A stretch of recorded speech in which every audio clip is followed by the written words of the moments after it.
Welcome everyone to the Physics Med Easy classes।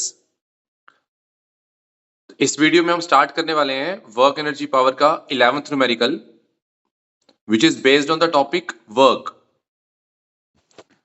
तो पहले basic की बात कर लेते हैं। इस न्यूमेरिकल का बेसिक क्या है कि वर्क का फॉर्मूला जो होता है हम सब ने पढ़ा होता है, work is equal to dot product of force and displacement. Work जो है it is the dot product of force and displacement, मतलब W is equal to F dot S. दूसरा जो बेसिक है डॉट प्रोडक्ट के लिए वो है कि I dot I is always equal to 1, J dot J is always equal to 1 and K dot K cap is always equal to 1। ये दो बेसिक है। Welcome everyone to the physics made easy classes. तो आज हम करेंगे यहाँ पे NCERT work energy power की, जिसमें हम करेंगे इसका आज स्टार्ट क्वेश्चन नंबर 11। तो क्वेश्चन स्टार्ट करने के पहले सुनने में आया कि बच्चे कहते हैं न्यूमेरिकल्स बहुत डिफिकल्ट होते हैं। तो अगर न्यूमेरिकल डिफिकल्ट लग रहे हैं उन बच्चों को, तो मेरे को लग रहा है कि वो बच्चे अब तक ना इस चैनल पे आए नहीं है और वीडियो पूरी देखी नहीं है। तो एक काम करो, पहले वीडियो पूरी देखो, न्यूमेरिकल समझो और फिर बात करेंगे कमेंट्स में कि आपको न्यूमेरिकल समझ आए कि नहीं आए, डिफिकल्ट है कि इजी है। तो स्टार्ट करते हैं काम with the very first numerical, जिसमें यह बोला जा रहा है कि एक बॉडी है जिसको मूव करवाया जा रहा है अलोंग जेड एक्सिस, और एक फोर्स है I cap plus 2J cap plus 3K cap newton. ये फोर्स है, ये फोर्स बॉडी को मूव करवा रही है। कौन से एक्सिस पे मूव करवाया? जेड एक्सिस पे मूव करवाया। और कितना मूव करवाया? 4 मीटर। इस फोर्स ने एक बॉडी को 4 मीटर मूव करवाया अलोंग जेड एक्सिस। तो कितना वर्क हुआ? देखो, वर्क के लिए बड़ी सिंपल सी बात है, बॉडी पे फोर्स लगनी चाहिए और बॉडी में डिस्प्लेसमेंट आनी चाहिए। दोनों काम हो रहे हैं तो वर्क तो पक्का हुआ होगा। अब ऐसा कभी भी कोई क्वेश्चन आए, वर्क निकालने को बोला जाए, तो कुछ बेसिक्स हमको आने चाहिए। तो बेसिक्स पहले लर्न कर लेते हैं। वर्क का फॉर्मूला होता है dot product of force and displacement. F vector यहां पे फोर्स है, एस वेक्टर यहां पे डिस्प्लेसमेंट है। तो एफ डॉट एस कर देंगे तो हमारा वर्क निकल जाएगा। दूसरा बेसिक है I cap dot I cap, J cap dot J cap और के कैप डॉट के कैप। ये सारे कितने होते हैं? 1 होते हैं। ठीक है। और जिन बच्चों को कैप्स के बारे में नहीं पता उनको बता दूं, एक्स एक्सिस की डायरेक्शन चाहिए होगी ना, तो हम लिखते हैं आई कैप। वाई एक्सिस की डायरेक्शन चाहिए, हम लिखते हैं जे कैप। जेड की डायरेक्शन चाहिए, हम लिखते हैं के कैप। ठीक है। तो स्टार्ट करते हैं न्यूमेरिकल को कि एफ वेक्टर है आपका I cap plus 2J cap plus 3K cap newton. ठीक। डिस्प्लेसमेंट हुई है 4 मीटर, तो एस वेक्टर कितना आ जाएगा? 4। बट चेक करो ना कौन से एक्सिस पे हुई है? जेड पे। जेड पे कौन सा कैप लगाते हैं? के। तो एस वेक्टर कितना आ जाएगा? 4K cap metre. अब आपने वर्क निकालना है। वर्क होता है F vector dot S vector, हमारा बेसिक का फॉर्मूला। एफ को पुट किया, एस को पुट किया। अब करेंगे इनका डॉट प्रोडक्ट। कैसे करते हैं डॉट? आई कैप को करते हैं आई कैप के साथ, बट यहां पे तो आई कैप है ही नहीं, तो आई कैप का आंसर कितना आएगा? 0, क्योंकि आई कैप का कोफिशिएंट यहां पे तो 1 है, बट यहां पे आई कैप है ही नहीं है, तो यहां पे 0 मानेंगे। 1 0 जा 0। जे कैप का भी कोफिशिएंट नहीं है, तो 2 0 जा 0। के कैप यहां पे भी है, के कैप यहां पे भी है, तो 3 इंटू 4, 3 4 जा 12। डॉट करने का बड़ा सिंपल रूल है, आई कैप को आई कैप के साथ, जे कैप को जे कैप के साथ, के कैप को के कैप के साथ। यहां पे सिर्फ के और के हैं, तो 3 4 जा 12। वर्क आ गया हमारा 12 जूल। ये था आपका फर्स्ट न्यूमेरिकल। तो पहले अब ये बताओ समझ आया कि नहीं आया, कमेंट्स में लिखिए, बताइए डिफिकल्ट लगा कि नहीं लगा, फिर अगली बात करते हैं। स्टार्ट करते हैं numerical number 12, work energy power NCERT का। अब इस न्यूमेरिकल में क्या बोला जा रहा है, इसमें अब बोला जा रहा है कि हमारे पास एक इलेक्ट्रॉन है और एक प्रोटॉन है। ठीक है, एक इलेक्ट्रॉन है और एक प्रोटॉन है। इलेक्ट्रॉन और प्रोटॉन पे एक एक्सपेरिमेंट किया गया जिसमें जो इलेक्ट्रॉन है हमारा फर्स्ट पार्टिकल, इसकी काइनेटिक एनर्जी कितनी बोली गई है, 10 किलो इलेक्ट्रॉन वोल्ट। तो मैंने ये बना दिया यहां पे इलेक्ट्रॉन जिसकी एनर्जी कितनी दिखा दी गई है, 10 किलो इलेक्ट्रॉन वोल्ट। दूसरा पार्टिकल है हमारा प्रोटॉन, उसकी एनर्जी कितनी बोली गई है, 100 किलो इलेक्ट्रॉन वोल्ट। तो प्रोटॉन की एनर्जी यहां पे बता दी गई है 100 किलो इलेक्ट्रॉन वोल्ट। इलेक्ट्रॉन इतनी एनर्जी के साथ मूव कर रहा है, प्रोटॉन इतनी एनर्जी के साथ मूव कर रहा है। हमसे पूछ रहे हैं इन दोनों में से ज्यादा फास्ट कौन है। इसका मतलब स्टूडेंट्स हमको यहां पे दोनों की वेलोसिटी को कंपेयर करना है और वहां पे पता करना है कि किसकी वेलोसिटी ज्यादा है। अब इस न्यूमेरिकल को करने के लिए हम क्या करेंगे, सबसे पहले इलेक्ट्रॉन का मास लिखेंगे 9.1 10 की पावर -31 kg। प्रोटॉन का मास लिखेंगे 1.6 10 की पावर -27 kg। तो बच्चों यहां पे हम वेलोसिटी ऑफ इलेक्ट्रॉन को लेट कर लेंगे VE। जैसे कि आप देख रहे हैं यहां मैंने लिखा हुआ है कि वेलोसिटी ऑफ इलेक्ट्रॉन कितनी मान लेंगे, VE। वेलोसिटी ऑफ प्रोटॉन कितनी मान लेंगे यहां पे, VP। अब हमको यहां पे निकालनी है काइनेटिक एनर्जी ऑफ इलेक्ट्रॉन और काइनेटिक एनर्जी ऑफ प्रोटॉन की रेशियो। तो यहां पे हम करेंगे क्या, काइनेटिक एनर्जी ऑफ इलेक्ट्रॉन और काइनेटिक एनर्जी ऑफ प्रोटॉन को जैसे आप देख रहे हैं इनकी रेशियो के लिए डिवाइड करेंगे। काइनेटिक एनर्जी का फॉर्मूला हम सभी को पता कितना होता है, हाफ mv²। तो हाफ mv² इलेक्ट्रॉन के लिए, हाफ mv² यहां पे प्रोटॉन के लिए। अब हाफ और हाफ दोनों केस में क्या हो जाएगा, यहां पे कैंसिल हो जाएगा। अब जैसे ही कैंसिल होगा तो बचेगा MEVE² अपॉन MPVP², जो कि आप देख रहे हैं यहां पे। इसके अलावा हमको न्यूमेरिकल में पहले ही बताया गया, जो मैंने प्रीवियस स्लाइड में डिस्कस किया था, काइनेटिक एनर्जी ऑफ इलेक्ट्रॉन दी हुई है हमको 10 kilo electron volt. Kinetic energy of proton हमको दी हुई है 100 किलो इलेक्ट्रॉन वोल्ट। इनकी वैल्यू को हमने यहां पे पुट कर दिया। किलो इलेक्ट्रॉन वोल्ट ऊपर भी और नीचे भी क्या हो जाएंगे, कैंसिल। 0 0 भी क्या हो जाएंगे, कैंसिल। जब 10 अपॉन 100 में 0 और 0 कैंसिल होंगे, हमारे पास क्या बचेगा, 1/10। अब यहां पे करेंगे हम बेसिक सा मैथमेटिक्स। वो क्या कि मास ऑफ प्रोटॉन जो आप देख रहे हैं यहां पे, मास ऑफ प्रोटॉन ये वाला, मास ऑफ प्रोटॉन को शिफ्ट करेंगे 1 के पास, मास ऑफ इलेक्ट्रॉन को शिफ्ट करेंगे नीचे 10 के पास। तो सिंप्लीफिकेशन करने पे VE² अपॉन VP² यहां पे रह जाएगा और RHS में आ जाएगा MP अपॉन 10 टाइम्स ME। अब स्क्वायर को भी शिफ्ट करेंगे तो आप देख सकते हैं स्क्वायर यहां पे आके आगे नेक्स्ट स्टेप में क्या बन चुका हुआ है, स्क्वायर यहां पे आके बन चुका हुआ है रूट MP अपॉन 10 ME। तो MP is mass of proton, वो हमने यहां पे पुट कर दिया हुआ है। 10 को हमने 10 रखा हुआ है और मास ऑफ इलेक्ट्रॉन हमने कितना पुट किया हुआ है, 9.1 10 की पावर -31 kg। इस पूरे को सॉल्व करेंगे जब हम रूट के अंदर, हमारा आंसर कितना आ जाएगा, 13.54।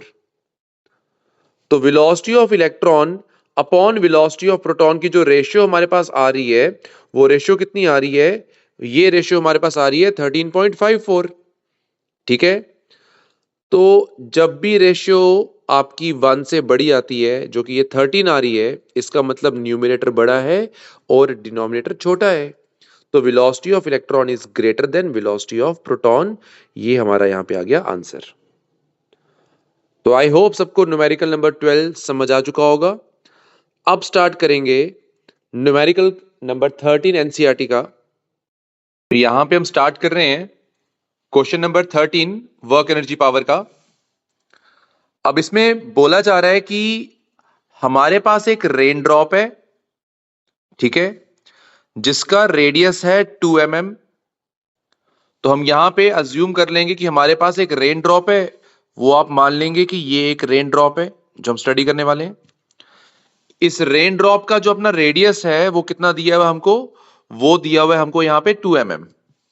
तो रेडियस हम यहां पे रख लेंगे अपने पास कि 2 mm का रेडियस है इसका। ये रेन ड्रॉप कितनी हाइट से गिराया गया या कितनी हाइट से आ रही है, यहां पे आप चेक करिए इस जगह पे। यहां से ये आ रहा है कितनी हाइट से, ये हाइट दी है आपको 500 मीटर। सेकंड डाटा हमारे पास आ चुका हुआ है कि रेन ड्रॉप की हाइट कितनी है हमारे पास 500 मीटर। इतनी हाइट से ये गिर रहा है। अब आगे क्या लिखा हुआ है उस पर खास ध्यान देना। इस पे लिखा हुआ है कि जो रेन ड्रॉप गिर रहा है आधी हाइट तक, 500 का हाफ क्या हो गया, 500 का हाफ हो गया यहां पे 250। इतनी हाइट तक, यहां तक की बात की है क्वेश्चन ने आपसे। हाफ हाइट तक इस पे लग रहा है एयर ड्रैग। अब जिन बच्चों को एयर ड्रैग के बारे में नहीं पता, मैं उनसे बात कर रहा हूं कि एयर ड्रैग क्या होता है, ठीक है। उसके बारे में सुनेगा कि रेन ड्रॉप कहां पे आना चाह रहा है, नीचे, ठीक है। रेन ड्रॉप नीचे आना चाह रहा है और जब भी कोई चीज एयर में मूव करती है तो उस पे एयर एक अपोजिंग फोर्स लगाती है। तो अगर रेन ड्रॉप नीचे आना चाह रहा है तो एयर उस पे लगाएगी एक अपोजिंग फोर्स। वो फोर्स कहां लगेगी, ऊपर की तरफ, इस तरह से। तो अगर रेन ड्रॉप आ रहा है नीचे तो ऊपर की तरफ जो फोर्स लग रही है, आप जो देख रहे हैं रेड एरो से, इसको मैं क्या बोलूंगा यहां पे, एयर ड्रैग, ठीक है। तो अगर रेन ड्रॉप नीचे आ रहा है, एयर ड्रैग कहां पे लग रहा है, ऊपर की तरफ। लेकिन ये सारा का सारा प्रोसेस खाली कब तक हो रहा है, हाफ हाइट तक, यहां तक हो रहा है बस। यहां तक लगा है रेन ड्रॉप के ऊपर एयर ड्रैग। उसके बाद बोला जा रहा है rain drop is moving with maximum speed, और उसकी स्पीड क्या हो चुकी हुई है, कांस्टेंट। लिखा हुआ यहां पे it is a uniform speed. तो अगर मैं इस पूरे को समराइज करूं गिवन डाटा को, एक रेन ड्रॉप है यहां पे, वो 500 मीटर की हाइट से गिरा, हाफ जर्नी तक उस पे एयर ड्रैग लगा which is the opposing force of air. उसके बाद एयर ड्रैग नहीं लगा, ठीक है। हमसे पूछ रहे हैं कि बताइए इस पूरी जर्नी में जो हमारा रेन ड्रॉप है, जब वो नीचे आ रहा था, ग्रेविटेशनल फोर्स ने कितना वर्क किया। हमें यहां पे निकालना है वर्क डन बाय कौन सी फोर्स, हमें निकालना है work done by gravitational force on the drop. और आगे लिखा हुआ है स्पेशली, जो हमको यहां पे वर्क निकालना है, कहां पे निकालना है, फर्स्ट हाफ में और सेकंड हाफ में। अब इसका मतलब सुनेंगे ध्यान से। हमको वर्क निकालना है जो कि रेन ड्रॉप के ऊपर हुआ, लेकिन कौन से हाफ में, पहले 250 मीटर तक का वर्क निकालना है, फिर पूरा का पूरा निकालना है 500 मीटर तक का वर्क। तो अब स्टार्ट करते हैं कि कैसे करेंगे इसको। सबसे पहले क्वेश्चन का गिवन डाटा वो आप खुद चेक करिए। सभी यहां पे लिखा हुआ है रेडियस कितना है हमारे पास 2 mm। रेडियस को हम बदलेंगे किसमें, मीटर में। mm में दिया हुआ है, कोई डाटा मिलीमीटर में होगा, उसको बदलना होगा मीटर में। तो कैसे बदलोगे, 10 की पावर -3 से करोगे मल्टीप्लाई, ठीक। दूसरी बात, वाटर की बात हो रही है, रेन ड्रॉप की बात हो रही है, तो हमको यहां पे उसकी डेंसिटी होनी चाहिए लर्न। वाटर की डेंसिटी कितनी होती है, इट इज 1000 kg पर मीटर क्यूब, ठीक है। डेंसिटी हमने लिख दी यहां पे। अब डेंसिटी क्यों लिखी, बिकॉज मुझे रेन ड्रॉप का मास निकालना है। मास का फॉर्मूला होता है, याद रखेंगे सभी, डेंसिटी इंटू वॉल्यूम। तो डेंसिटी यहां पे कितनी है, हम लिख देंगे रो के बराबर, ठीक है। और वॉल्यूम की बात कर लें तो वॉल्यूम यहां पे हम कितनी ले लेंगे, 4/3 pi R cube, because rain drop हमारा कैसा होता है, rain drop is always spherical. जैसे आप देख सकते हैं यहां पे, अगर रेन ड्रॉप हम बनाएंगे तो वो कैसा होगा, स्फेरिकल। उसकी वॉल्यूम क्या होगी, 4/3 पाई आर क्यूब। तो वॉल्यूम आ गई 4/3 पाई आर क्यूब। अब आप डाटा को चेक करिए, यहां पे डाटा जो है वो मेंशन किया जा रहा है कि 4/3 ऐसे कैसा रहेगा, पाई की वैल्यू है 22/7, रेडियस का क्यूब आ गया, और आगे डेंसिटी कितनी आ जाएगी यहां पे, 1000। डाटा सारा पुट किया, सॉल्व किया, एक रेन ड्रॉप का मास कितना आ रहा है, वो मास आ रहा है आपका 3.35 10⁻⁻5 kg। ये आ गया एक रेन ड्रॉप का मास।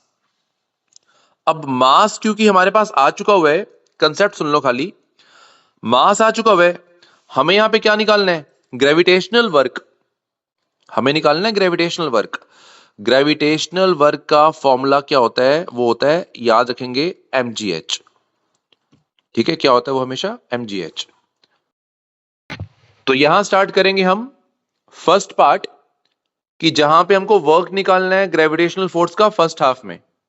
ठीक है, अब फर्स्ट हाफ में डिस्टेंस कितना ट्रेवल हुआ है, 250 मीटर। तो यही लिखा हुआ है कि distance covered by rain drop in the first half. भाई वो कितना आ जाएगा, वो आ जाएगा 250 मीटर। ठीक है, अब खास बात यह है, फर्स्ट हाफ में भी कितना है, 250 मीटर, सेकंड हाफ में भी कितना है, 250 मीटर। अगर फर्स्ट हाफ का डिस्टेंस भी 250 है, सेकंड हाफ का डिस्टेंस भी कितना है, 250 है, तो अगर दोनों केस का डिस्टेंस इक्वल है, यू कैन चेक हियर, लिखा हुआ है यहां पे, distance covered in the first half is equal to distance covered in the second half, और वो किसके इक्वल आ रहा है, 250 मीटर के इक्वल आ रहा है। अगर दोनों केस के डिस्टेंस इक्वल हैं, तो दोनों केस का वर्क भी क्या होगा, दोनों केस का वर्क भी यहां पे इक्वल होगा। तो अगर दोनों केस का वर्क इक्वल होगा, तो जैसे कि यहां मेंशन किया कि work done in the first half is equal to work done in the second half, और वो किसके इक्वल मान लिया हम लोगों ने, mgh। मास हमने निकाला था प्रीवियस स्लाइड में, 3.35 10⁻⁻5 kg, g की वैल्यू है 9.8, और हाइट डिस्टेंस कितना लिया, 250। तीनों को मल्टीप्लाई करेंगे, आपका आंसर यहां पे रेडी हो जाएगा, जो कि आप देख सकते हैं 0.082 जूल। तो चाहे आप पहले हाफ की बात करो, चाहे आप सेकंड हाफ की बात करो, दोनों में जो हमारा वर्क डन आया वो कितना आया, दोनों में वर्क डन हमारा आ गया 0.082 joule, which is the work done by gravitational force. अब सेकंड पार्ट में क्या बोला गया इस क्वेश्चन के, सेकंड पार्ट में यह बोला गया कि work done by resistive force निकाल के दिखाइए। आपसे मैंने पहले ही बात की है कि जो हमारी रेजिस्टिव फोर्स है वो क्या है, कि अगर रेन ड्रॉप आ रहा है नीचे की तरफ, तो एयर इसको कहां पे ड्रैग कर रही है, कहां पे धक्का दे रही है, ऊपर की तरफ। तो हमारे रेन ड्रॉप के ऊपर एक तो लग रही थी ग्रेविटेशनल फोर्स, उसका हमने वर्क डन निकाल दिया। अब हमको निकालना है work done by resistive force, कि रेजिस्टेंस की वजह से, ठीक है, हमारे रेन ड्रॉप के ऊपर कितना नेगेटिव वर्क हुआ। तो अब मैं करूंगा क्या इसके लिए, मैं इसके लिए यहां पे लॉजिक ये लगाऊंगा, मैं रेन ड्रॉप की निकालूंगा स्टार्ट की एनर्जी। ठीक, कि जब रेन ड्रॉप यहां पे था उसके पास कितनी एनर्जी होगी, फिर मैं निकालूंगा रेन ड्रॉप की बॉटम की एनर्जी। टॉप की एनर्जी को मैं बोल दूंगा E1, बॉटम की एनर्जी को मैं क्या बोल दूंगा, E2, और फिर मैं दोनों एनर्जी का डिफरेंस निकाल दूंगा। जो इन दोनों एनर्जीज का डिफरेंस आएगा वही हो जाएगा work done by resistive force. तो स्टार्ट करते हैं।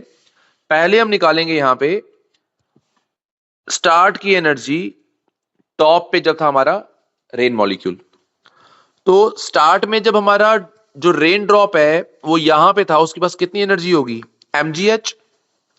जब वो नीचे आ गया, ठीक है, यहां पे आ गया, तब कितनी एनर्जी है उसके पास।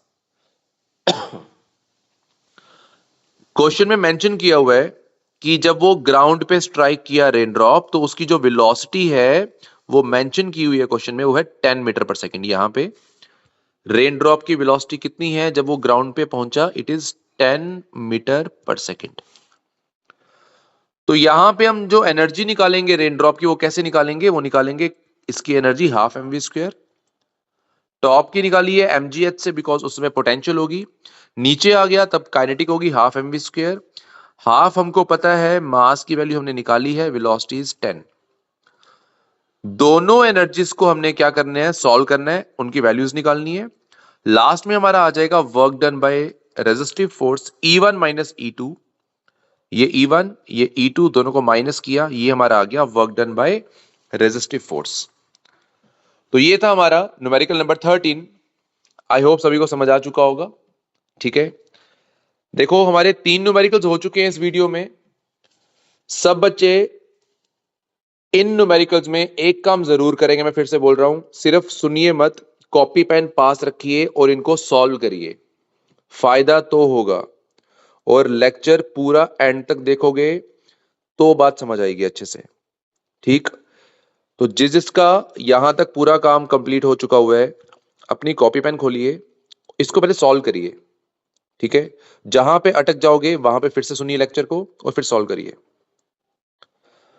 तो आई होप यहां तक सबको समझ आ चुका है। अब स्टार्ट कर रहे हैं न्यूमेरिकल नंबर 14 एनसीईआरटी का, वर्क एनर्जी पावर का।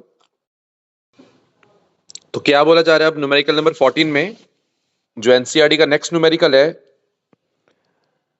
यहां देखिए सभी, अब इसमें बोला जा रहा है कि एक मॉलिक्यूल है किसी कंटेनर में। ठीक है, और जो मॉलिक्यूल है उसकी स्पीड के बारे में लिखा हुआ है यहां पे कि जो मॉलिक्यूल की स्पीड है वो कितनी है। मॉलिक्यूल की चलने की स्पीड जो है वो दी हुई है 200 मीटर पर सेकेंड। अब मॉलिक्यूल एक कंटेनर की वॉल पे स्ट्राइक किया, हिट किया, कितने एंगल पे? 30 डिग्री पे। और जब वो स्ट्राइक करने के बाद, कोलाइड करने के बाद वापस रीबाउंड हुआ, तो यहां लिखा हुआ है बड़ा क्लियरली, वो रीबाउंड हुआ है सेम स्पीड के साथ। फिर से बता रहा हूं, एक मॉलिक्यूल है, वो एक कंटेनर के अंदर है, वो कंटेनर की वॉल के साथ कोलाइड किया with a speed of 200 metre per second. कितने एंगल पे किया? 30 डिग्री पे किया। और कोलाइड होने के बाद वो सेम स्पीड से वापस आया है। हमसे पूछ रहे हैं यहां पे दो चीजें, क्या मोमेंटम इस केस में कंजर्व होगा, और दूसरी बात पूछ रहे हैं क्या कोलिजन इलास्टिक है कि नहीं है। तो आपको बता दूं, मोमेंटम जो है वो हर तरह के कोलिजन में कंजर्व होता है, चाहे वो इलास्टिक हो चाहे वो इनइलास्टिक हो। तो ये जो कोलिजन हुआ यहां पे, मोमेंटम जो है वो तो कंजर्व है। ठीक है, मोमेंटम यहां पे कंजर्व है। ठीक है, यहां बात रही कि जो कोलिजन है वो इलास्टिक है कि नहीं है उसके बारे में। तो यहां पे ये हमारे पास वो गैस मॉलिक्यूल है, वो टकराया, और जिस स्पीड से टकराया वो उसी स्पीड से वापस आ गया। तो जाने की स्पीड भी कितनी है? 200 मीटर पर सेकेंड। आने की स्पीड भी कितनी है? 200 मीटर पर सेकेंड। तो अगर जाने की स्पीड और आने की स्पीड सेम है, तो जो इनकी काइनेटिक एनर्जीज हैं वो भी क्या होने वाली हैं? Same. Initial kinetic energy will be equal to the final kinetic energy. मतलब इस केस में जो एनर्जी है और इस केस में जो एनर्जी है, दोनों क्या होंगी? सेम। और आपको बता दूं, जिस भी कोलिजन में इनिशियल और फाइनल काइनेटिक एनर्जी सेम होती है, उसको हम बोलते हैं इलास्टिक कोलिजन। तो ये जो कोलिजन है इसमें मोमेंटम भी कंजर्व है, और दूसरी बात क्योंकि स्पीड सेम है इनिशियल और फाइनल, इसलिए this collision is elastic collision. तो अब हमारा इस वीडियो का last numerical, numerical number 15, work energy power का, which is based on concept of power and efficiency. Power आप सभी को पता है, पावर होती है एनर्जी अपॉन टाइम। अगर किसी को नहीं पता वो लिख लो अभी न्यूमेरिकल सीखने के पहले। पावर क्या होती है? Energy upon time. और दूसरी बात है एफिशिएंसी। एफिशिएंसी के बारे में जरूर आपको पता होना चाहिए कि जो एफिशिएंसी है, ठीक है, एफिशिएंसी क्या होती है? एफिशिएंसी बेसिकली होती है ratio of output power to the input power. दो फॉर्मूले आपको आने चाहिए इस न्यूमेरिकल के लिए, दो बेसिक्स है। Power is energy upon time and efficiency is ratio of output power to the input power. अब स्टार्ट करते हैं न्यूमेरिकल, जिसमें क्या बोला जा रहा है चेक करते हैं। कह रहे हैं कि एक पंप है, ठीक है, तो ये हमारे पास एक पंप आ गया, ठीक है। पंप है ग्राउंड फ्लोर पे, और ये पंप कर क्या रहा है, ये पंप पानी को भेज रहा है, पानी को भेज रहा है। वो कहां से कहां, ग्राउंड फ्लोर से टॉप फ्लोर पे भेज रहा है ये पानी को, ठीक। जिस कंटेनर में ये भेज रहा है पानी को, उस कंटेनर की वॉल्यूम क्या दी हुई है, जिस टैंक को इसने भरना है उसकी वॉल्यूम दी हुई है 30 मीटर क्यूब। ये पंप है, ठीक है, इसने इस कंटेनर को भरना है जिसकी वॉल्यूम कितनी है 30 मीटर क्यूब। कितनी देर में भरना है, 15 मिनट्स में। और ये जो टैंक है वो ग्राउंड से कितना ऊंचा है वो आप चेक कर लीजिए, 40 मीटर। मतलब ग्राउंड लेवल से 40 मीटर हाइट पे आपको पानी को भेजना है, ठीक है। और 15 मिनट्स में, 15 मिनट में आपने इस पूरे के पूरे टैंक को, जिसकी वॉल्यूम है 30 मीटर क्यूब, उसको फिल करना है, ठीक है। अब जो पंप लगा रहे हैं, कह रहे हैं कि उसकी जो एफिशिएंसी है वो है 30%। कितनी है एफिशिएंसी, 30%। तो क्वेश्चन इनका ये है कि ये काम करने के लिए जो हमारा पंप है वो कितनी सप्लाई कंज्यूम करेगा, कितनी पावर कंज्यूम करेगा। तो अब डायग्राम की बात करते हैं, वो चेक करना सभी। अब डायग्राम में देखेंगे सभी, ये वाला हमारा पंप आ गया, ये इनलेट आ गया इसका, जहां से पानी इसमें एंटर करेगा। यहां से पानी ऊपर जा रहा है, ठीक है। और फिर वो पानी सारा कहां गिर रहा है, वो सारा पानी गिर रहा है इस टैंक में। अब पंप अपने आप तो काम करेगा नहीं, वो इलेक्ट्रिकल सप्लाई लेगा। ये आ गई इलेक्ट्रिकल सप्लाई, यहां से वो इनपुट एनर्जी ले रहा है इस तरह से, ठीक है। यहां से क्या ले रहा है, वो इनपुट एनर्जी ले रहा है पंप। और जो वो काम कर रहा है वो आ जाएगी हमारी आउटपुट पावर। हमको इनपुट पावर निकालनी है, ये पीआई इनपुट पावर निकालनी है, कि पंप को कितनी पावर कंज्यूम करनी पड़ेगी, ठीक है। सुनना आप सब बच्चे, कैसे स्टार्ट करेंगे इसको। देखो मेरा बेसिक एम क्या है, मेरे को मैं यहां पे निकालूंगा आउटपुट पावर। भाई क्या निकालेंगे यहां पे, आउटपुट पावर। वो होती है क्या, पावर मैंने बताया एनर्जी अपॉन टाइम। पंप कितना काम कर रहा है इस पानी को ऊपर भेजने में, ठीक है, वो इसकी एनर्जी रिक्वायर्ड हो जाएगी अपॉन में टाइम। तो power is equal to energy upon time या वर्क अपॉन टाइम। तो वो मैंने लिखा हुआ है यहां पे कि आउटपुट पावर कितनी आ जाएगी, mgh अपॉन टाइम। अब मास g आ गई acceleration due to gravity, h आ गई हाइट, और t क्या आ गया, टाइम। टाइम तो मेरे को गिवन है, यहां लिखा देखिए, टाइम कितना गिवन है, 15 मिनट। एक मिनट में 60 सेकंड्स, तो 15 में कितने हो जाएंगे, 15 इंटू 60, वो कितना बन जाएगा, 900 सेकंड्स। ये टाइम आ गया हमारे पास, ठीक है। टी तो रेडी हो गया, जी हमको पहले का पता है, हाइट क्वेश्चन ने दे रखी है, ये लिखी हुई है हाइट 40 मीटर। एच आ गया, जी आ गया, टी भी आ गया, कौन रह गया पीछे, मास, मास ऑफ वाटर। अभी इसी वीडियो में हमने प्रीवियस क्वेश्चन में मास का लगाया था फॉर्मूला, सेम लगाना है यहाँ पे, mass is equal to density into volume. Density of water is 1000, ये लिखा हुआ है, ठीक है। वॉल्यूम इज 30, वो क्वेश्चन में गिवन है। तो मास आ गया डेंसिटी इंटू वॉल्यूम, 1000 इंटू 30, ये आ गया मास हमारे पास, ठीक है। तो mass is given to us, small G हमको पता होता है, height is given to us, और टाइम भी हमको पता है 900 सेकेंड्स। डाटा सारा गिवन है, पुट करेंगे और ये हमारी आ जाएगी आउटपुट पावर। अब लगाएंगे यहां पे एफिशिएंसी का फॉर्मूला, वो होता है output power upon input power. हमको निकालनी है इनपुट पावर, तो इनपुट पावर को ऊपर भेज देंगे यहां पे।